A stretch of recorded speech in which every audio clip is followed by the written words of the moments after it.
pessoal, o capítulo 24, né? Os habitantes da cidade, com as suas próprias parcas rações de comida, não podiam dar aos moradores comida suficiente para os salvar da fome. O número deles era simplesmente grande demais. Mantinham-se de pé ou deitados nas ruas das cidades, nos mercados, nas estações de trem, sob cercas, em quintais, nos fossos ao lado das ruas e estradas. Eles se tornaram visões tão habituais no dia a dia que o povo da cidade lhes passava ao largo, ignorando-os e as suas súplicas. Assim, depois de inutilmente tentarem de tudo e de irem a toda parte, os fazendeiros e as suas famílias encontravam a morte inevitável.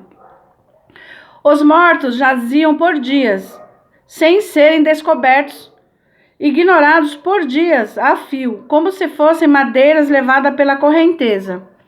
Com frequência, os famintos eram reunidos como gado pelos milicianos, levados para além dos limites das cidades e entregues à própria sorte. Os mortos e aqueles que mal se mantinham vivos e eram incapazes de continuar caminhando, eram todos despejados sobre caminhões ou carroças puxadas por cavalos e despejados em algum lugar fora dos limites da cidade. Eram atirados em ravinas ou em depósito de esgoto ao longo das estradas. Será que essas pessoas não tinham ao menos o direito de ter um enterro decente no cemitério, mesmo que fosse em cova simples? Triste, né, pessoal? Quando minha mãe e eu chegamos finalmente ao Torguesim, já havia lá uma grande multidão de pessoas famintas, emaciados e assemelhados a esqueletos, ou com corpos inchados e desatendidos. Seres humanos ficavam espalhados pelas ruas, encostados a postes telefônicos e a muros, ou então deitavam-se nas calçadas ou nas sarjetas das ruas. Esperavam pacientemente que alguns compradores apiedados partilhassem com eles uma ninharia do que houvessem comprado. Outros suplicavam ruidosamente, gritando e chorando. Os demais estendiam as mãos tranquilas e silenciosamente. Aqui e ali, no meio da multidão, podíamos ver os corpos enrijecidos de mortos, mas ninguém lhes dava nenhuma atenção. Informaram-nos na entrada do Torguesim que se exigia de todos os compradores que se dirigissem primeiro ao escritório do outro lado da rua para que pudessem ter os seus objetos de valor avaliados. Depois que encontramos o escritório, fomos caminhando ao funcionário que estava dentro. O funcionário, um homem gordo detrás de uma grelha de ferro, pegou o medalhão da minha mãe sem sequer olhar para nós, pesou-o rapidamente e o jogou na gaveta. Em seguida, nos passou um formulário em que se exigiam os nossos nomes, endereço e o tipo de objeto de valor. Depois, recebemos um recibo que indicava a soma que estávamos autorizados a gastar, exatos 18 rublos. Passou-se outra hora em que nós mantivemos na fila, à espera de entrar no Torguesim. Por fim, entramos. Que vista! Eu não conseguia acreditar nos meus olhos. Era como um sonho. Aqui estava tudo o que precisávamos e mais nada, e mais ainda. Havia coisas das quais nunca havíamos ouvido falar ou que nunca havíamos visto nas nossas vidas. Havia até gêneros alimentícios que eu conhecia apenas dos livros que havia lido. Todos os itens estavam dispostos com bom gosto e eram exibidos em caixas de vidro. Olhando para esse sortimento esplêndido de alimentos, comecei a me sentir tonto. Fazia meses que eu não via comida normal. Eu havia me esquecido do gosto do pão de verdade. Agora, em qualquer direção em que eu olhasse, havia essas coisas maravilhosas para comer. Fui completamente tomado pelas dores causadas pela fome. Eram tão violentas que eu mal conseguia me manter ereto. Uma fome selvagem atormentava o meu estômago, e na minha garganta havia uma sensação de sufocamento. como se as mãos de alguém estivessem apertando e torcendo o meu pescoço. Em meio à minha agonia, eu estava prestes a cair no choro. Mas naquele momento, eu senti as mãos de minha mãe sobre os meus ombros. Ela compreendia o meu estado emocional. Talvez ela estivesse da mesma forma. Enquanto eu olhava para ela, ela sorriu para mim e disse: "Tenha um pouco de orgulho, meu filho." Essas palavras me acalmaram e me deram força para superar a minha fraqueza física. Decidimos comprar apenas os produtos básicos e mais essenciais, de modo que, quando chegou a nossa vez no balcão, selecionamos rapidamente aquilo que precisávamos. Sem muita hesitação e dificuldade, compramos um pouco de manteiga, carne de porco salgada, toucinho, 2 bisnagas de pão, açúcar e uma miscelânea de alguns poucos itens, perfazendo exatos 18 rublos. A maior parte desses itens estava ordeiramente arrumadas em latas, caixas e sacos. Para o nosso espanto, descobrimos que os rótulos de todos traziam a marca registrada, fabricado na URSS, ou seja, União das Repúblicas Socialistas Soviéticas, o que significava que se destinavam ao mercado estrangeiro. Depois que acabamos as compras, deixamos a loja tão discretamente quanto possível e demos início à nossa viagem de retorno para casa. Não temíamos ladrões à luz do dia, pois estávamos na mesma situação dos demais moradores famintos e, além disso, nos parecíamos com eles, magros e extenuados, vestidos com trapos, com sacos de mendigos pendurados nos ombros. Nenhuma pessoa, em seu juízo perfeito, teria suspeitado que naqueles sacos de batata carregávamos uns poucos quilos de carne de porco salgada e outros itens alimentícios básicos que eram para nós os maiores tesouros sobre a terra. Já a caminho de casa, não conseguimos resistir à tentação de comer um pouco de pão e de carne de porco salgada. O seu sabor era celestial. A minha mãe sugeriu que não comêssemos em demasia, por medo de que ficássemos doentes. Agora estava ficando escuro e tínhamos medo de caminhar para casa pelo mesmo caminho pelo qual havíamos vindo. Consequentemente, decidimos ir a uma estação de trem com a esperança de apanhar um trem em direção a uma estação a apenas 5 quilômetros de nossa vila. Isso encurtaria a distância por que teríamos de caminhar e nos manteria numa área povoada mais segura. À medida que nos aproximávamos da estação, um trem de frete passou lentamente à nossa direita. Notamos a presença de pessoas reunidas em volta de alguma coisa que estavam sobre os trilhos. Nós nos juntamos a elas e vimos uma pilha de corpos humanos mutilados sobre uma poça de sangue. Alguém disse que foram um suicídio. Uma mulher que carregava uma criança se atirou sobre o trem que chegava. Os espectadores começaram a abandonar a cena um a um. Ai, como é triste, pessoal? E os corpos esmagados da mãe e da criança permaneciam lá, sem receberem nenhuma atenção adicional. Ninguém derramou uma lágrima, nem mostrou emoção alguma com o seu fim trágico. Todos estavam demasiado insensíveis. Caminhamos para o prédio da estação. Também havia grandes multidões de pessoas lá, como tanto dentro quanto de fora, do lado de fora. Elas haviam vindo, como todos nós, das vilas circunvizinhas. Essa era a sua última esperança de encontrar um pouco de comida. Elas esperavam que algum viajante compassivo lhes atirasse um pedaço de pão da janela do trem. Alguns tinham a esperança de encontrar um emprego. Outros tantos traziam consigo as melhores dentre as suas posses, com a expectativa de os trocar por comida ou vendê-los por dinheiro.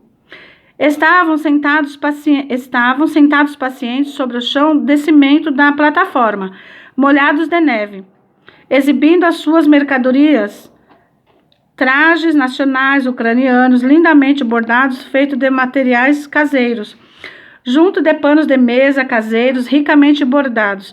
toalhas bordadas, tapetes tecido à mão. Alguns deles haviam sido guardados por décadas em baús ou em enxovais femininos ou mesmo por séculos, como relíquias familiares. Mas esses belos artigos não encontravam compradores nessas ocasiões. Pouquíssimos trens de passageiros passavam ao largo e os moradores locais não estavam interessados em comprar nada senão comida. À exceção dos funcionários do partido e do governo e dos operadores do mercado negro, todos estavam famintos ou mesmo morrendo de fome. A maior parte das pessoas que se apinhavam nos salões de espera da estação do lado de dentro estavam tentando comprar bilhetes para algum lugar no norte da Ucrânia, para a Rússia, onde não havia fome. Mas os seus esforços eram em vão. Bilhetes de trem para a Rússia estavam oficialmente vetados para os fazendeiros ucranianos, com umas poucas exceções. Somente aqueles que portavam certificados especiais que lhe permitissem abandonar a fazenda coletiva em direção a um lugar específico podiam comprar um bilhete de trem para a Rússia. Todavia, os esfomeados tentavam a sorte. Não tinham mais nada a perder, especialmente agora que os campos, rios e florestas eram cobertos com neve espessa. Como resultado disso, iam em bando para a estação de trem, porque cada trem trazia algum raio de esperança, alguma boa notícia. Acima de tudo, havia a possibilidade de que, a despeito de todas as proibições, fosse possível de alguma maneira embarcar no trem com direção ao norte. Continuavam sonhando com o impossível. Cogitavam a possibilidade de viajar ao topo do trem, ou sob o vagão ferroviário, nos degraus, nos para-choques, nas plataformas e dos vagões. Contudo, em sua maior parte, esses sonhos nunca se realizavam. As multidões de pessoas dentro e em volta das estações eram reunidas periodicamente pela milícia e pelos homens da GPU, amontoados nos caminhões como se fossem animais desgarrados e jogados em algum lugar do lado de fora dos limites da cidade. Tivemos mais sorte em obter bilhetes de trens porque estávamos indo para o sul e não para o norte. Logo estávamos regressando para nossa casa, mas as imagens do horror da fome não haviam acabado. Havia muito poucas pessoas no vagão em que entrávamos porque não havia muito tráfego para o sul. Para o interior da Ucrânia, havia muitos lugares vagos. E pouco depois de ocuparmos os nossos lugares, uma mulher entrou no nosso compartimento, seguida de 2 pequeninos garotos emaciados. Que visão digna de pena eles eram! Os seus rostos estavam reduzidos a pele e osso. Os seus olhos estavam salientes, opacos e apáticos. Eles estavam desleixados. As suas roupas estavam esfarrapadas e sujas. Depois que se sentaram, notei que a mulher carregava um bebê sobre o seu casaco, junto ao seio, e que o bebê estava morto. É uma menina, ela disse tranquilamente, sem mostrar nenhuma emoção. Ela morreu ontem. Meu pobre bebê. Ela estava faminta e chorava continuamente. Nossa, pessoal, eu leio novamente isso aqui, me emociona tanto. Eles nos atiraram para fora do salão de espera. Não, peraí. Ela morreu ontem, meu bebê, meu pobre bebê. Ela estava faminta e chorava continuamente. E então, de súbito, ela parou. Passamos a noite do lado de fora. Eles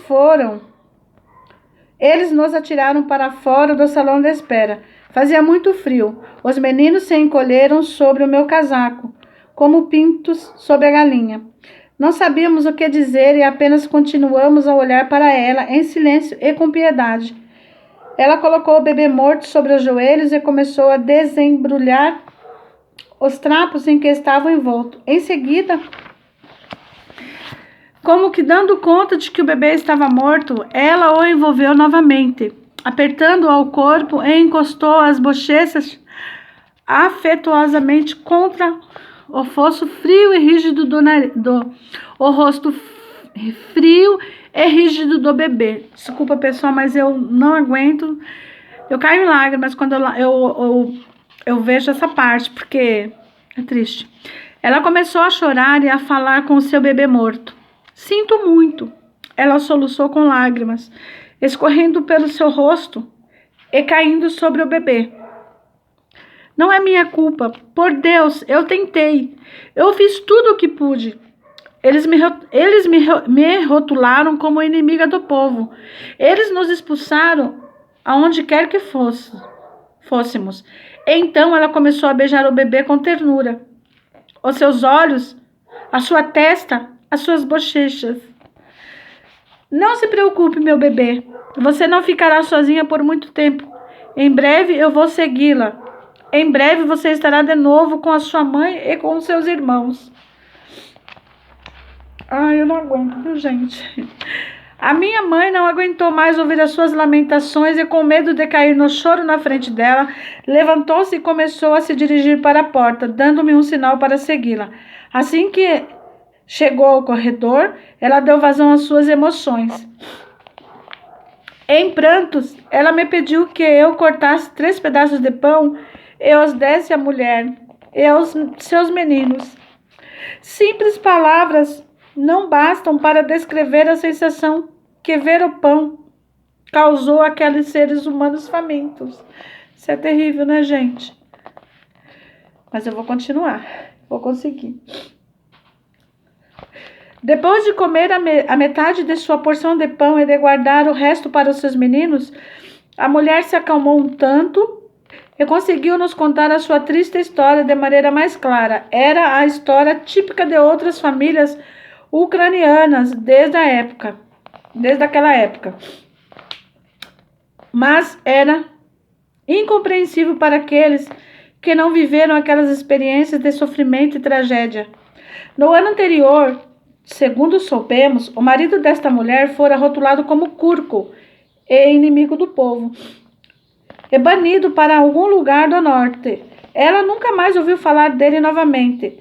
Ele nunca viu a garota que era o bebê, nascida após o seu banimento, que agora jazia morta nos braços da mulher.